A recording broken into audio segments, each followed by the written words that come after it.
Welcome. Have you ever wanted to improve your understanding of Google Drive? Have you ever wanted to improve how you use Google Docs, Sheets, and Slides? Have you ever found yourself needing to shelter in place and move all your most vital daily work online in a 24-hour period in order to save your livelihood?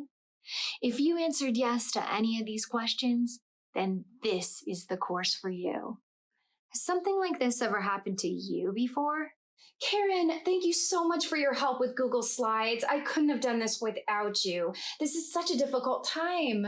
Listen, my pleasure. I totally understand. It can be really tricky. And, this is my job. I'm always happy to help you anytime. Oh, well, thank you so much. Bye-bye now. Bye. I'm turning it up. Bye. Heric, are you done yet? Oh my God, this woman. I spent 20 minutes trying to explain to her how to rename her file. Ugh. Leave a comment in the Q&A section to let people know how you feel about Karen right now.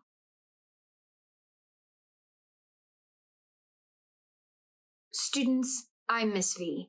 I'm a Google Certified for Education vocational teacher with more than 10 years of digital production experience. I got you. Throughout this course, we'll take a look at the basics, engage and master G Suite tools, and discover advanced tools by exploring Google Apps. And finally, I'll share some tips and tricks to make you look great. You'll be able to do hands-on projects you can share with the class, and don't forget to mark B to bookmark content you'd like to return to. I'm going to assume you know a bit more than you think you do, but let's get started with the basics.